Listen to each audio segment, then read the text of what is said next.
우리 앞뒤 좌우에 있는 분에게 서로 격려하면서 저를 따라서 이렇게 인사했으면 좋겠어요.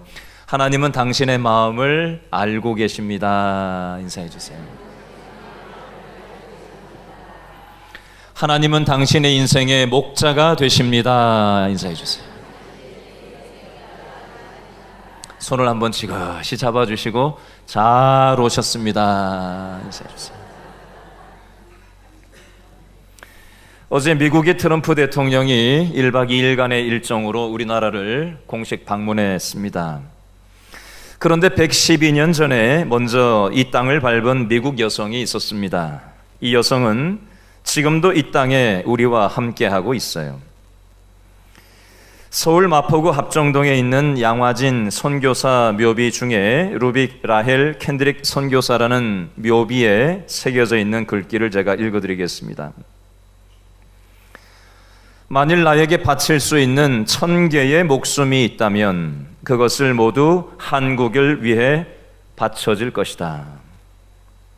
이 루비 하라헬 캔드릭 선교사는 1883년 미국 텍사스에서 출생해서 1905년 캔자스 여자 성경 전문학교를 졸업하고 미국 남감리회 출신의 선교사로 지원을 했습니다.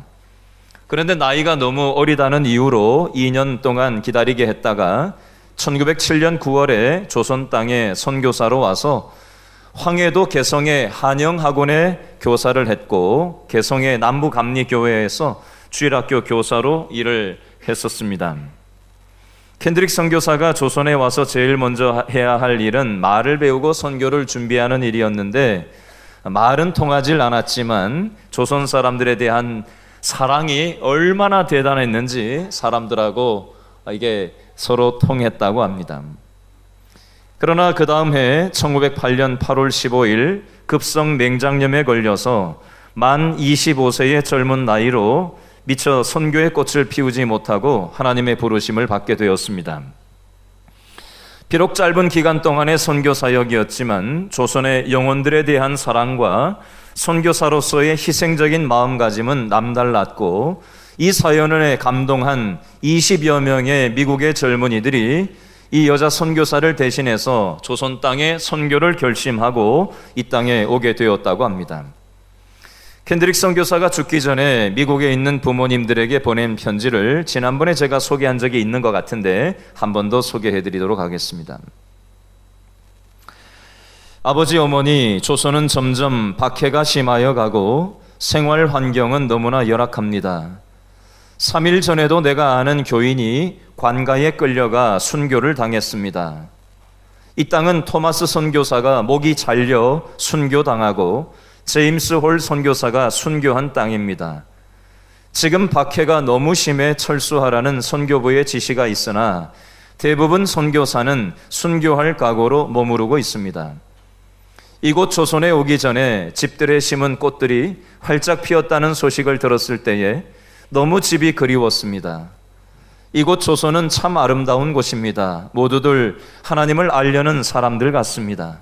선한 마음과 복음의 열정으로 보아 아마 몇십 년이 지나면 이곳 조선은 주님의 사랑이 넘치는 곳이 될 것입니다.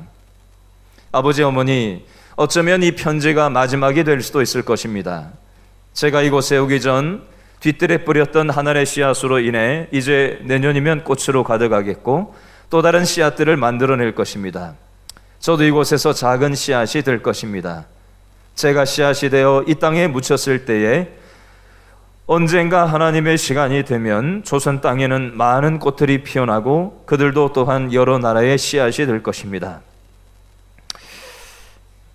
오늘 밤에는 유난히도 고향으로 돌아가고 싶습니다. 외국인을 죽이고 기독교도들을 증오한다는 소문 때문에 부두에 서서 끝까지 만류하시던 어머니의 얼굴이 자꾸 제 눈앞에 아른거립니다. 그러나 저는 저의 심장을 이 땅에 묻을 것입니다. 그리고 이것은 조선에 대한 저의 열정이 아니라 하나님의 조선에 대한 열정이라는 것을 알았습니다. 어머니, 아버지 사랑합니다. 이 캔드릭 선교사의 부음을 들은 남감리교 텍사스 청년들이 내가 주거든 텍사스 청년들에게 10명, 20명, 50명씩 조선 땅으로 오라고 하세요 라고 유언을 남겼던 이 켄드릭 선교사의 유언을 따라서 그 후에 20명의 청년들이 조선 땅에 선교사로 자원을 하게 되었다고 합니다.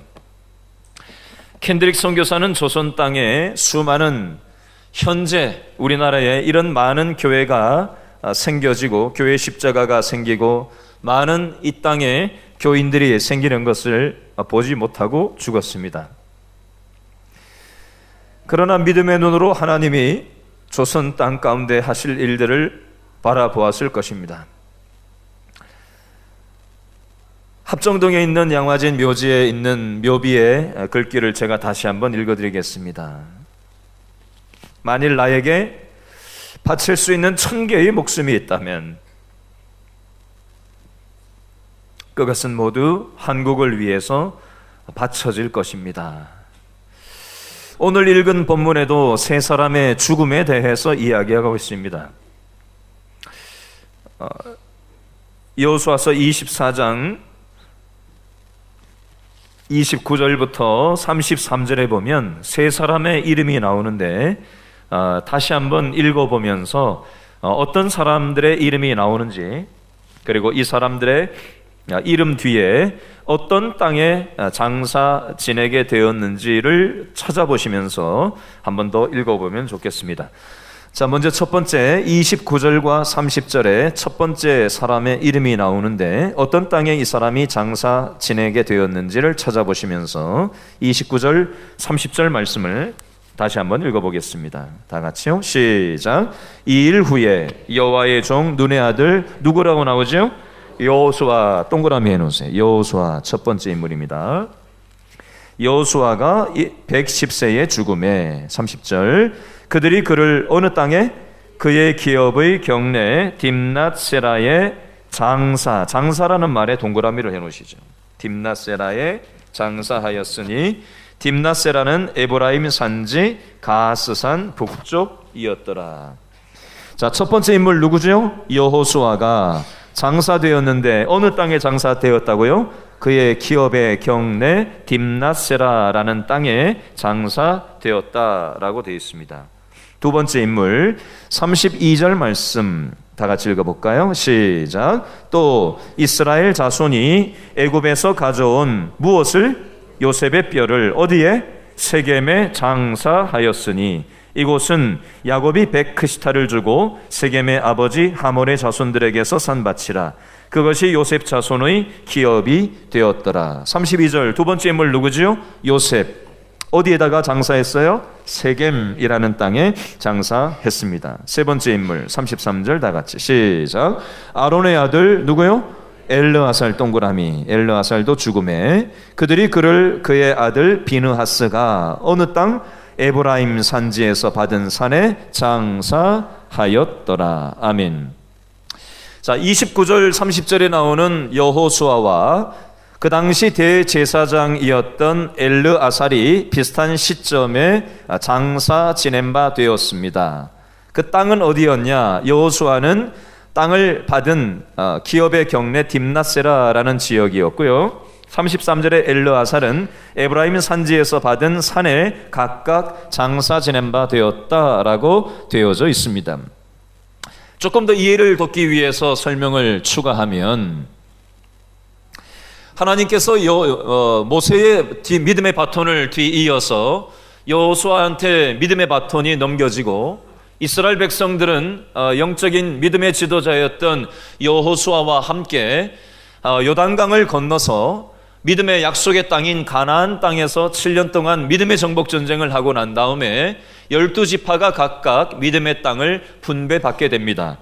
여호수아도 딥낫세라라는 지역을 분배를 받았고 33절에 나오는 엘르아살도 에브라임 산지에서 땅을 분배받게 되었습니다. 이 땅은 하나님께서 이스라엘 백성들에게 약속하신 땅이었고 이 약속하신 땅을 믿음으로 순종을 했고 믿음으로 그 땅을 얻게 되는 것을 경험하고 이 여호수아와 그 다음에 대제사장이었던 엘르아살은 하나님께로 갔다라고 표현하고 있습니다. 오늘 본문에서 두 번째 인물인 32절에 나오는 요셉에 대해서 조금 더 추가해서 설명을 좀 드리려고 하는데요. 자, 32절 말씀에 보니까 둘째 줄에 요셉을 세겜에 장사 지냈다고 되어 있습니까? 요셉의 뼈를 세겜에 장사 지냈다고 되어 있습니까? 그죠? 밑줄 그어 놓으세요. 요셉이 아니라 요셉의 뼈를 장사 지냈다고 되어 있어요. 왜 굳이 이렇게 표현을 하고 있을까요? 이유가 있어요. 여러분, 요셉은 지금 죽었습니까? 아니면 아주 옛날에 죽었습니까? 아주 옛날에 죽었는데 400년 전에 이미 죽었어요. 400년 전에 죽은 사람의 뼈를 400년 동안 이스라엘 백성들이 이집트에서 죽은 요셉의 뼈를 400년 동안 들고 다녔다는 얘기예요. 여기 올 때까지. 왜 그랬을까요? 그걸 한번 찾아보겠습니다. 창세기 50장 24절부터 26절을 한번 찾아서 읽어보겠습니다. 창세기 50장에 보면 요셉의 마지막 장면이 나오는데요. 창세기 50장 24절에서 26절이 되겠습니다. 구약성경 81페이지 창세기 마지막 장인 50장 제일 끝절인 24절 5절 6절. 창세기 50장 24절 25절 26절 다 같이 한번 읽어볼까요? 시작. 누가 요셉이 그의 형제들에게 이르되 뭐라고 얘기해요?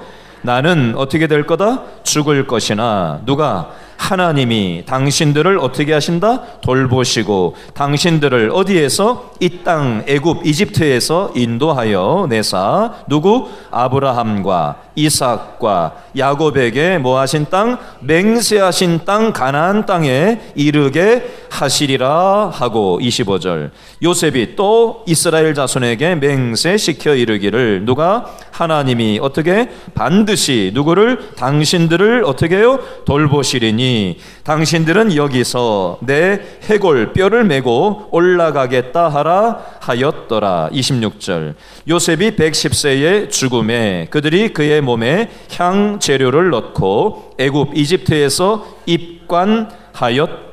아멘. 요셉이 110세에 죽고 난 다음에 이집트의 피라미드가 발달됐잖아요. 그죠? 장래가 굉장히 발달이 된 동네가 이집트의 피라미드라는 방식입니다.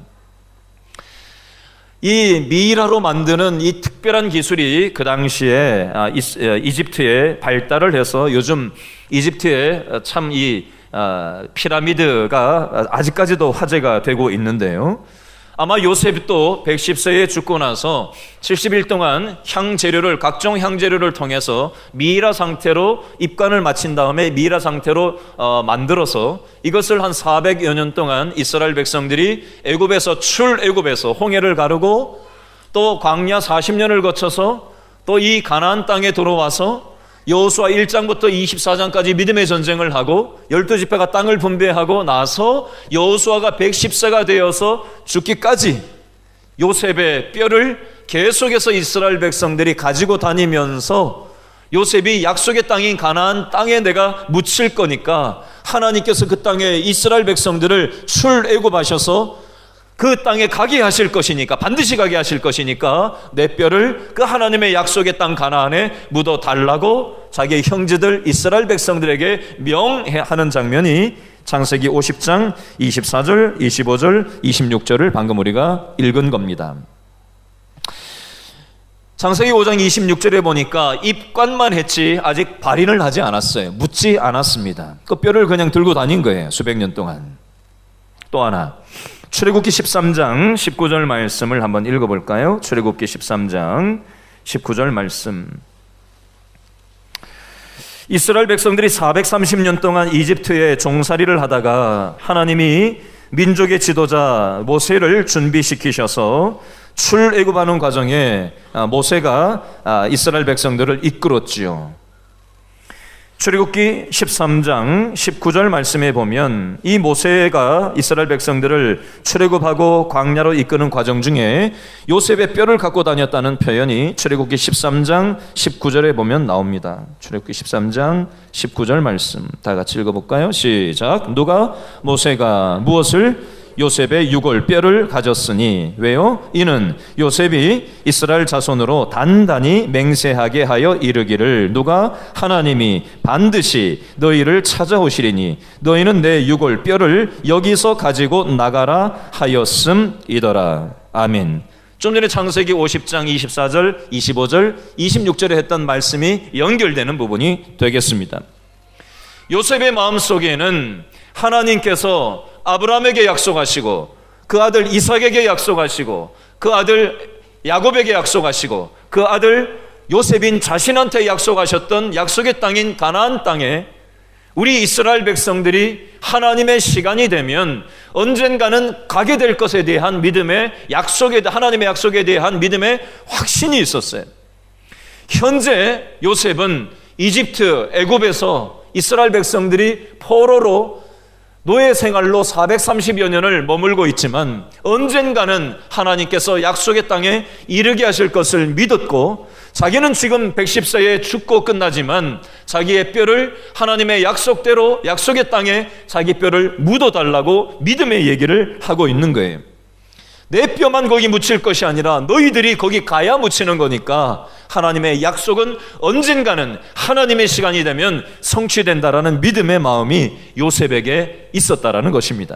또 하나 히브리서 11장 22절 말씀을 읽어볼까요? 히브리서 11장 22절 한번 펴보시죠. 구약 성경이 아니라 신약 성경입니다. 오른쪽 제일 끝에 있어요. 페이지 수로 366페이지에 있어요. 아까는 왼쪽 끝에서 찾았죠? 이번엔 오른쪽 끝에서 찾으세요. 366페이지 신약성경 히브리서 11장 22절.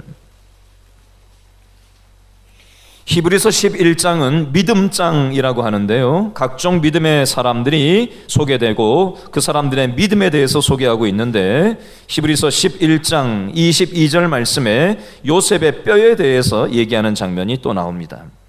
신약 366페이지 히브리서 11장 22절을 다 같이 읽어보겠습니다. 시작. 무엇으로? 믿음으로. 누구는? 요셉은 임종시에 이스라엘 자손들이 떠날 것을 말하고 또 무엇을? 자기 뼈를 위하여 명하였으며. 아멘. 요셉은 자기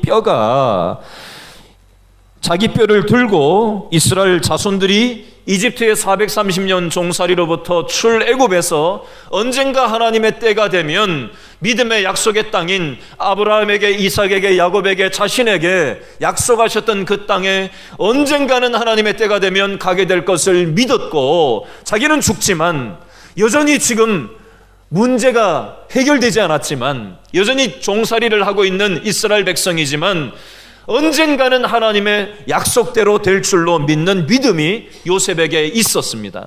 자신은 죽고 끝나지만 하나님의 약속은 끝나지 않는다라는 사실을 요셉은 믿었기 때문에 이 요셉의 믿음을 아주 소중하게 여기면서 히브리서 11장 22절에는 믿음으로 요셉은 자신의 뼈가 하나님이 아브라함에게, 이삭에게, 야곱에게, 자신에게 약속하신 그 가나안 땅에 자신의 뼈가 묻힐 것을 믿고 자신의 형제들에게, 이스라엘 백성들에게 자신의 뼈를 여기서 발인하지 말고 하나님의 약속의 땅에 묻어달라고 믿음의 말을 하고 있는 장면이 여기 지금 나오고 있습니다.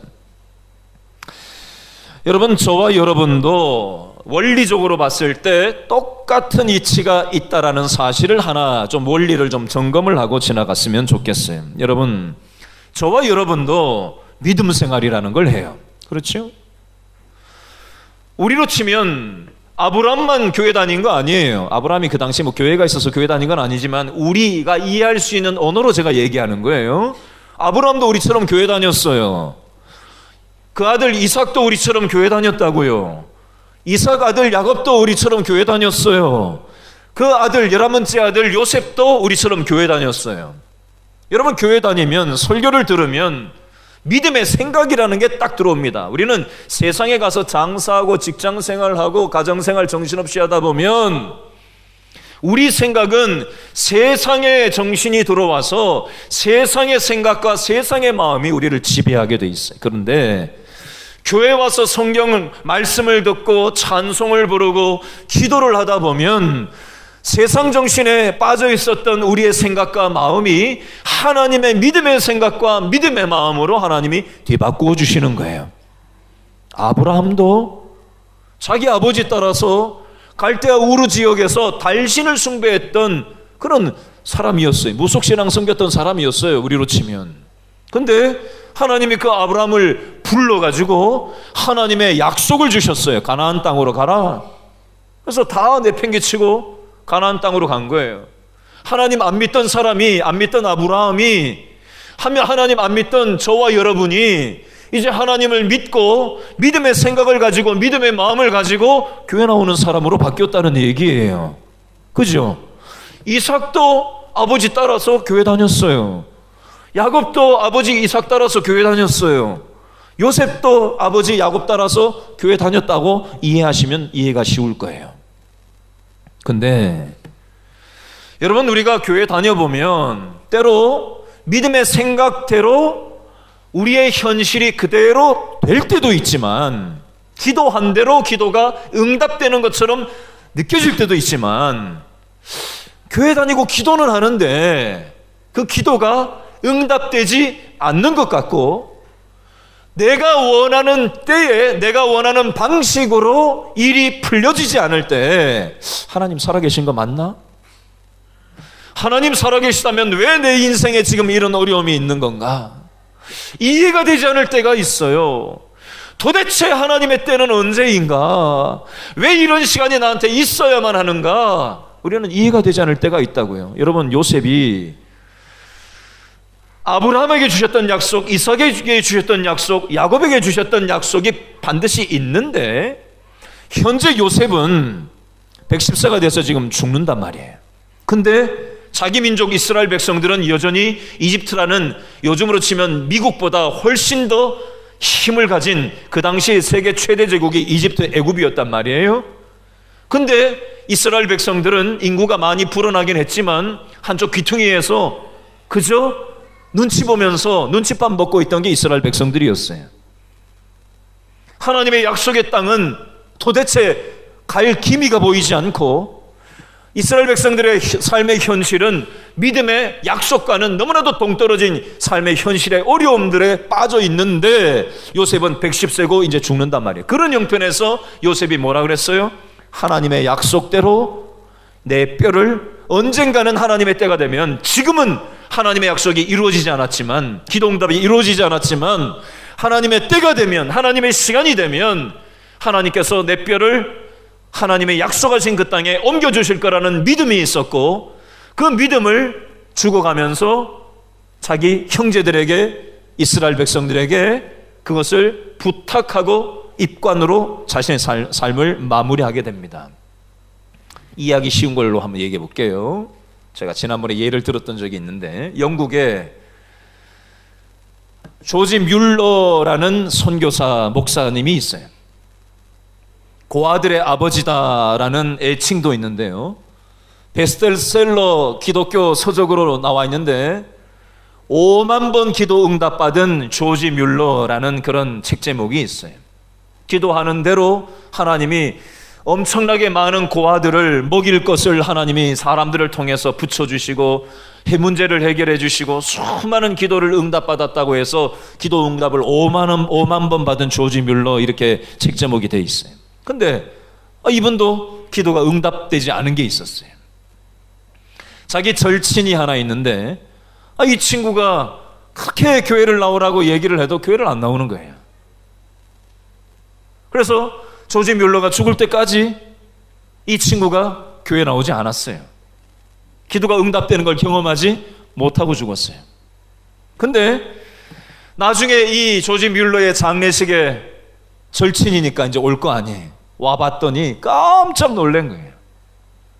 어떤 장례에 가면은 외로운 장례가 있는데 이건 뭐 발 디딜 틈도 없이 엄청나게 많은 인파가 조지 뮬러를 기념하기 위해서 찾아와서 믿음의 삶을 살았던 조지 뮬러의 삶에 대해서 추억을 하고 함께 그 은혜를 나누고 부둥켜 안고 울고 수많은 믿음의 사람들이 또 믿음의 어려움에 빠졌던 사람들이 하나님께로 돌아온 수많은 얘기를 들으면서 그때까지도 하나님을 믿지 않았던 조지 뮬러의 친구가 자신의 삶을 돌아보면서 나는 앞으로 언제가 될지 모르는 이 땅의 삶을 어떻게 살아야 될 건가 하다가 그 조지 뮬러처럼 믿음의 삶을 살고 이 땅의 짧은 삶이 100년, 200년이 다가 아니라 영원한 삶이 있는데 그 삶을 나도 살아야 되겠다라는 믿음을 가지고 그때 이후로 이제 믿음을 받아들이게 됐다는 얘기예요.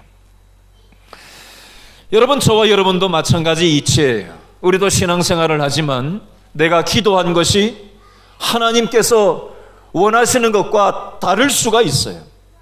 그래서 하나님의 시간에 하나님은 하나님의 일들을 하나님의 방식으로 하기 위해서 내가 이해할 수 없는, 받아들일 수 없는 삶의 현실 앞에 우리는 힘들어하지만 하나님께서는 하나님의 약속들을 하나님의 방식으로 하나님의 시간에 일하신다라는 사실입니다.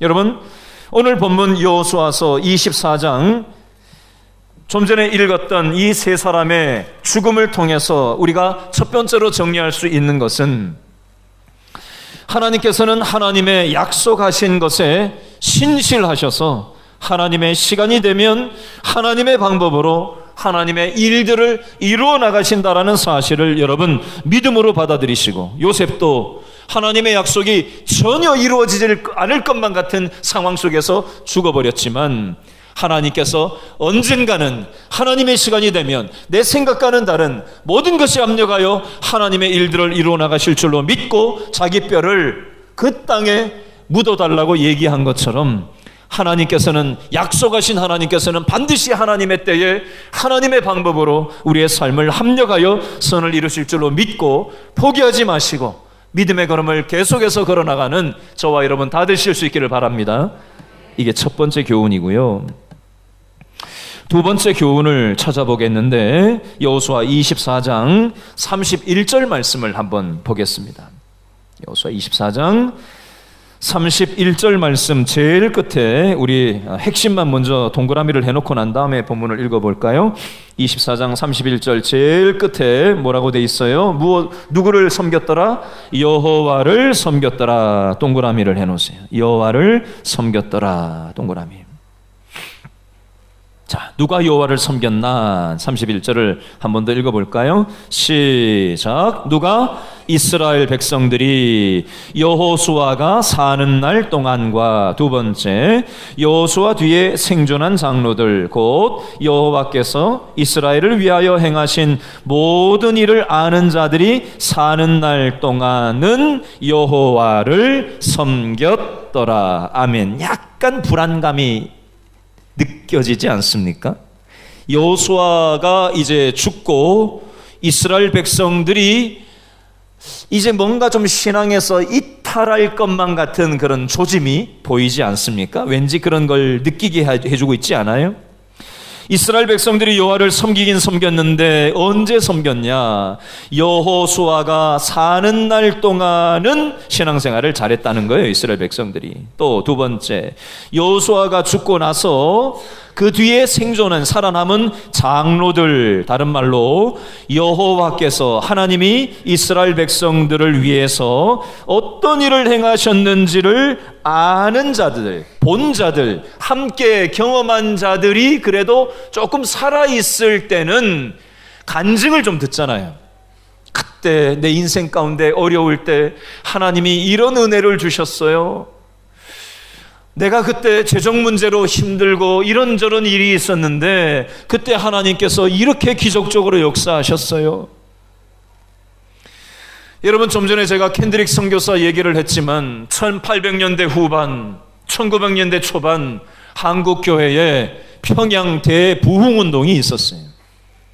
지금은 갈 수 없는 땅이 되어버린 평양 땅에 엄청난 전 세계적인 대부흥의 믿음의 역사가 바로 평양 땅 가운데 있었는데, 그때 전 세계에서 수많은 선교사들이 1900년대 후반부터 피를 뿌려서 목이 잘려나가는 순교를 알면서도 많은 사람들이 자기 생명을 들여서 이 땅에 와서 순교당하고 자신의 삶을 들이면서 이 땅에 씨앗이 되고 하나의 미랄이 되어서 한국 교회에 무엇 때문에 저 사람들이, 많이 배운 사람들이, 잘 나가는 사람들이 우리나라보다 훨씬 더 잘 살고 훨씬 더 많이 배우고 저렇게 똑똑하고 유식한 사람들이 우리한테 와서 이해받지 못하고 용납받지 못하고 목이 잘려나가는 저런 순교를 당하는데도 불구하고 왜 또 이 소식을 듣고 사람들이 몰려들까? 돈 벌려고요? 자기의 성공과 야망을 위해서 오나요? 목 잘려서 죽는 게 성공인가요? 세상적으로 봤을 때 하나님께서 주시는 그 십자가의 사랑을 거부할 수 없는 그 하나님의 은혜 때문에, 그것 때문에 이 땅에 수많은 선교사들이 1800년대 후반 1907년에 평양 대붕의 운동이 일어나게 된 것이 바로 그런 영향 때문에 있었어요. 일제시대를 거치고 6.25 전쟁이 터지고 우리나라가 전쟁 후에 어려울 때 바라볼 게 뭐가 있었어요? 어려우니까 하늘만 바라보고 얼마나 우리 한국교회 교인들이 열심히 산에서 기도하고 나라와 민족을 위해서 기도하고 얼마나 눈물 콧물 쏟으면서 간절하게 하나님 중심으로 순수하게 신앙생활 했던 적이 있지 않았어요. 근데 그런 세대가 바뀌고 난 다음에 하나님의 그런 초자연적인 기적의 역사를 경험했던 세대가 사라지고 나니까 이제 경제가 발전하고 우리나라가 80년대 넘어가고 90년대 되어가면서 이제 먹고 살만해지니까 신앙생활이 안일해졌어요. 옛날엔 성경책을 가슴에 품고 다녔는데 요즘은 성경책을 집에 던져놓고 교회 들고 다니지도 않아요.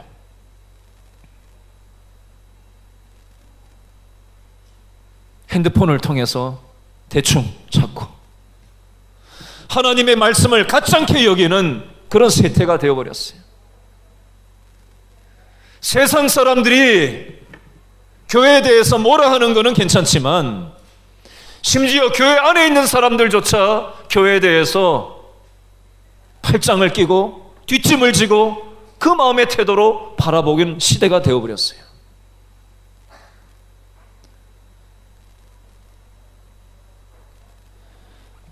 여러분, 여호수아서 24장 31절 말씀에 여호수아가 사는 날 동안 그리고 여호수아와 함께 했던 사람들이 살아있어서 기도 응답을 하나님이 초자연적으로 해주셨던 사람들이 있었던 시절에는 이스라엘 백성들이 31절에 하나님을 섬겼지만, 두 장 넘겨보세요. 사사기 2장으로 한번 가보시겠어요? 사사기 2장 6절부터 9절 말씀에 보면 여호수아가 죽고 장사 지냈다는 말이 약간 풀어가지고 사사기 2장 6절부터 9절까지 그 내용이 자세하게 나와 있고요.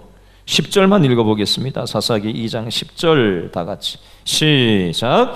그 세대의 사람도 다 그 조상들에게로 돌아갔고, 동그라미 하세요. 그 후에 일어난 다른 세대는, 동그라미, 그 후에 일어난 다른 세대는 여호와를 알았어요, 몰랐어요? 알지 못하며, 밑줄, 알지 못하며.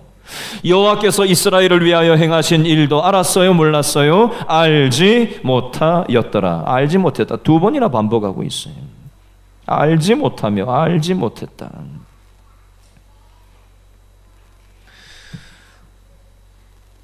여러분, 이스라엘 백성들, 여호수아가 살아 있었던 살아생전에 여호수아하고 함께 기적을 체험했던 그 장로님들이 없고 그 다음에 일어난 세대들은 하나님을 알지 못하는 세대가 됐다고 사사기에 되어 있는데, 이건 사사기에 나오는 얘기만이 아니라 오늘 우리 한국교회의 영적인 상황과 아주 흡사합니다. 여러분, 한국교회를 너무 거시적으로 생각할 거 없고 미시적으로 내 자신도 한국교회잖아요. 나도 교회잖아요. 내 자신이 교회잖아요. 예배당 건물만 교회가 아니라 내가 교회잖아요. 내가 우리 자신이 하나님의 성전이잖아요. 돌아다니는 걸어다니는 하나님의 성전이잖아요. 우리가 처음에 예수님 믿을 때 어떻게 믿게 됐죠? 눈물 콧물 쏟으면서 하나님을 알게 됐잖아요. 여호와만 섬기겠다, 하나님이면 된다 하면서 섬겼잖아요.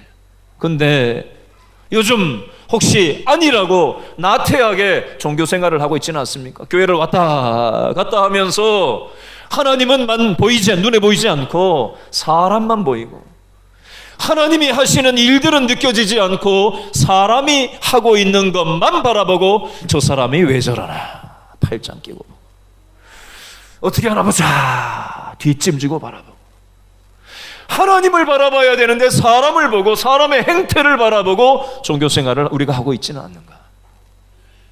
그래서 하나님을 알지 못한 채, 하나님을 경험하지 못한 채 쭉정이와 같은 신앙의 모습을 우리가 보이고 있지는 않나.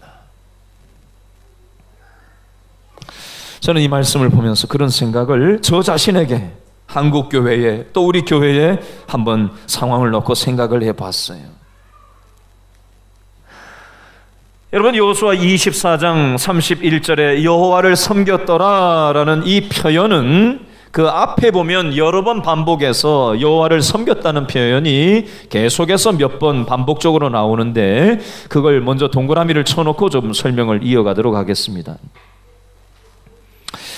자, 먼저 지난주 본문이었던 여호수아 24장 18절 말씀 셋째 줄 끝에 보니까 동그라미 하시죠?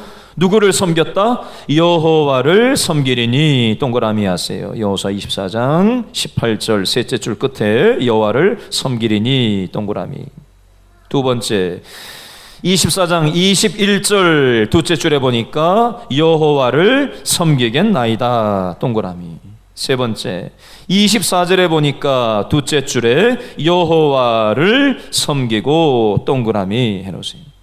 18절 여호와를 섬기리니, 21절 여호와를 섬기겠나이다, 24절 여호와를 섬기고.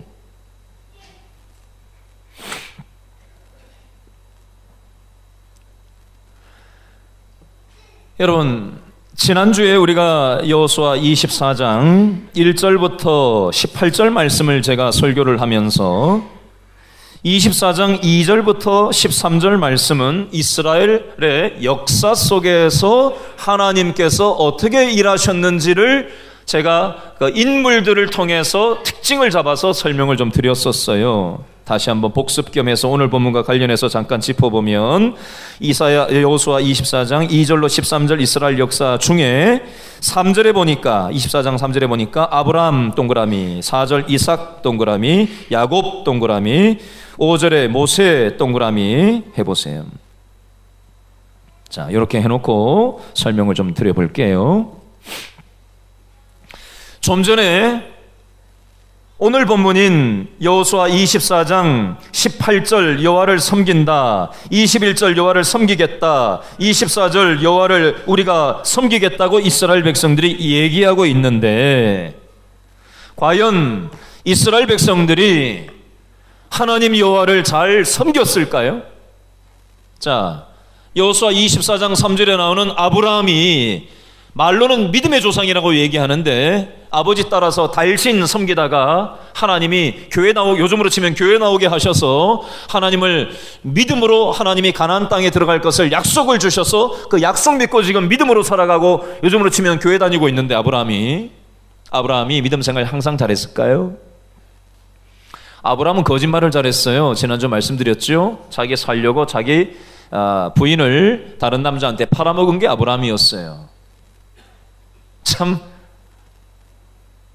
그런 남편하고 살면 어떨까요? 부인 입장에서. 그 아버지 아브라함을 그대로 본받아서 이삭도 자기 부인을 거짓말해서 팔아먹었던 사람이 아브라함 아들 이삭이었어요.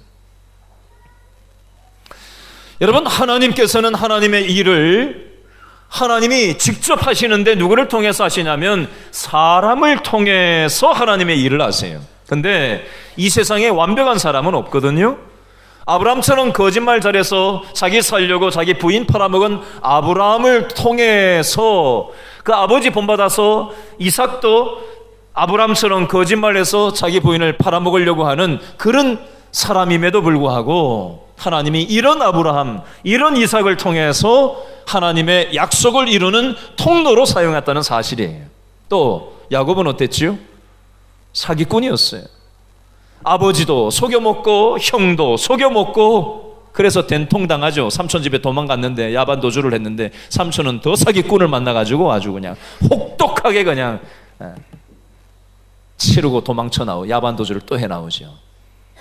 저와 여러분도 이 생상 살면서 사기치고 누군가를 속이고 그렇게 살아갔던 적은 없었습니까? 그런 야곱을 통해서 하나님은 하나님의 약속을 이루는 통로로 들어다 쓰시는 거예요. 그러면 430년 동안 이집트에서 종살이하던 200만 명의 이스라엘 백성들은 모세 지도자를 통해서 출애굽하고 홍해 가르는 듣도 보도 못한 그 바다가 갈라지고 거기를 걸어 나오는 말도 안 되는 기적을 체험했단 말이죠. 40년 동안 먹고 살 비즈니스가 아무것도 없는데 거기서 먹을 거 주시고 입을 거 주시고 물도 없는 땅에 물도 40년 동안 200만 명이 무슨 물을 어디서 먹어요? 그걸 다 공급해 주시는 엄청난 기적을 체험했는데 이스라엘 백성들이 근데 어떻게 하죠? 건수만 있으면 불평하고 건수만 있으면 불만하고 원망하고 하나님 어디 있냐 그러고 모세가 빨리 안 내려오니까 산에서 안 내려오니까 다시 금송아지 차려놓고 거기 우상에다가 절하는 게 이스라엘 백성들이잖아요. 이게 남 얘기예요. 아브라함 거짓말하는 게 남 얘기입니까? 이삭이 거짓말하는 게 남 얘기예요? 야곱이 사기치는 게 남 얘기예요? 이스라엘 백성들이 그런 하나님의 은혜를 경험했지만 건수만 터질 때마다 불평하고 원망하고 우상 하나님 아닌 다른 거를 1순위로 두는 저와 여러분의 모습과 굉장히 많이 닮아 있지 않습니까? 여러분 그런 이스라엘 백성들이 지금 좀 전에 동그라미 한 거예요. 여호수아 24장 18절에 우리가 여호와를 섬기겠다. 여호수아 24장 21절에 우리가 여호와를 섬기겠다. 여호수아 24장 24절에 우리가 여호와를 섬기겠다. 여러분 아브라함이 하나님을 제대로 섬겼나요? 이삭이 하나님을 제대로 완벽하게 섬겼어요? 야곱이 완벽하게 하나님을 섬겼어요? 이스라엘 백성들이 얼마나 불평불만 많이 했는데 하나님을 제대로 섬겼어요? 이스라엘 백성들이 가나안 땅 들어와서 100% 하나님 중심으로 살았을까요? 여전히 우상 섬기고 난리가 났어요. 약속의 땅에 들어가서요. 여러분 저와 여러분도 마찬가지 아닙니까? 우리도 거짓말하고 하나님 믿는다 하지만 교회 다닌다 하지만 사업하면서 직장생활하면서 가정생활하면서 거짓말하고 사기치고 원망하고 불평하고 하나님이 그렇게 은혜로 지금까지 여기까지 살게 하셨는데 건수만 있으면 우리가 하나님 앞에 대드는 게 우리 아닙니까? 그러면서 우리는 말로는 뭐라 그래요? 여호와를 섬기겠습니다. 오늘 예배당에 와서 우리가 예배드리면서 찬송하면서 하나님 잘 믿는 사람인 척하고 기도하면서 기도 잘하는 척하고 저를 포함해서 우리의 모습이 고작 거기서 거기 아닌가요? 우리가 여호와를 섬긴다라는 것은 고작 이 정도 수준이에요. 내가 너보다 좀 낫다 만다 한 거는 우리끼리 얘기해요. 100층 꼭대기에서 내려다봐요. 다 수박통이지 뭐 별거 있어요? 하나님의 절대 기준 앞에서 우리 인간을 바라봐요. 뭐 별거 있어요? 하나님의 율법의 요구를 이룰 수 있는 사람은 아무도 없어요. 그 표현이 여호수아 24장 19절에 나와요. 19절 두 줄만 읽어볼까요? 다 같이 시작. 여호수아가 백성에게 이르되 뭐라 그래요? 찬물을 끼얹는 말을 해요. 너희가 여호와를 능히 섬길 수 있다 없다? 능히 섬기지 못한다. 왜요? 아브라함도 그랬잖아. 이삭도 그랬잖아. 야곱도 사기쳤잖아. 너희 조상 이스라엘 백성들도 건수만 있으면 원망 불평하고 우상을 섬기고 했잖아. 너희들이라고 별거 있냐? 라고 찬물을 끼얹는 얘기를 여호수아가 하는 거예요. 여러분 제가 말씀을 마무리하면서 이렇게 한번 적용을 해보려고 해요. 질문을 한번 해볼까요? 우리가 하나님을 섬기는 겁니까? 하나님이 우리를 섬겨주시는 겁니까? 여러분, 예수님의 십자가가 우리가 하나님을 섬긴 건가요? 하나님이 하나님의 모든 영광을 다 내려놓으시고 이 땅에 뛰쳐내오셔서 답이 없는 이 땅의 인생들을 위해서 섬겨주시려고 십자가에서 우리를 위해서 온 거 아닌가요? 우리는 착각을 하는 게 하나 있어요. 내가 하나님이 베풀어 주신 은혜를 받아가지고 대단하게 뭔가 신앙생활을 잘한다고 생각하고, 대단하게 우리는 하나님께 뭔가 보답한다고 생각하고, 대단하게 뭔가 섬긴다고 생각하고, 뭔가 헌신한다고 생각하는데, 하나님의 절대 기준 앞에서 우리는 다 수박통이에요. 별거 없어요. 우리의 노력으로 신앙생활하는 거 아니에요. 하나님께서 우리에게 십자가에서 죽기까지 섬겨주신 그 은혜와 사랑이 너무 감사해서 우리의 마음으로 그 하나님 앞에 붙어 있을 때, 신앙생활은 하나님께 붙어 있는 거예요. 붙어 있는 거. 가지가 나무에서 떨어져 있으면 그 말라 비틀어 죽고 말아요. 우리는 십자가에서 나를 위해서 죽기까지 섬겨주신 하나님의 그 십자가 사랑이 감사해서 그 하나님께 붙어 있을 때, 나무에 가지가 붙어 있을 때 영양분을 공급받고 열매 맺는 가지가 될 수 있는 것처럼, 우리가 믿음의 열매 맺는 삶을 살아가기 위해서는 하나님께 붙어 있어야 돼요. 붙어만 있으면 돼. 붙어만 있으면. 내가 하려고 하는 게 아니에요. 하나님으로부터 가지가 떨어져 나와서 내가 뭔가 열매를 맺어보려고 하면 말라 비틀어 죽고 말아요. 쥐가 무슨 열매를 맺어요? 나무에서 떨어져 나와서 가지인 주제에. 우리가 뭘 대단하게 헌신을 한다고 자랑을 해요? 우리가 뭘 대단하게 하나님 앞에 헌신을 하고 하나님을 섬긴다고 우리가 명함을 내밀 수 있어요? 그저 하나님이 주신 십자가의 은혜가 감사해서 하나님 앞에 붙어 있을 때, 하나님께서 주시는 생각에 믿음으로 반응하기 시작할 때, 하나님께서는 부족한 아브라함을 통해, 부족한 이삭을 통해, 부족한 야곱을, 사기꾼 야곱을 통해, 부족한 이스라엘 백성들을 통해, 부족한 가나안 땅에 정복전쟁을 7년 할 때 쓰임받았던 이 믿음의 사람들을 통해 일하셨던 것처럼, 보잘것없는 저와 여러분들을 통해서 하나님은 믿음의 약속을 주셨고, 그 약속이 지금은 이루어지지 않았을지라도 하나님의 시간이 되면 우리의 기준과 우리의 원하는 방식과는 다른 방식으로 하나님께서 약속을 신실하신 하나님이 성취하실 줄로 믿고, 오늘 우리에게 주어진 작은 일상을 그저 순종하면서 뚜벅뚜벅 믿음의 걸음을 걸어가는 거예요. 나중에 지나놓고 보면, 아, 하나님이 이때 이래서 이런 일을 하셨구나. 그때서야 우리는 깨닫게 되는 거예요. 오늘 말씀 마무리하면서 저를 따라서 이렇게 한번 외쳐보시죠. 하나님이 다 하셨습니다. 하나님이 다 하실 것입니다. 기도하겠습니다.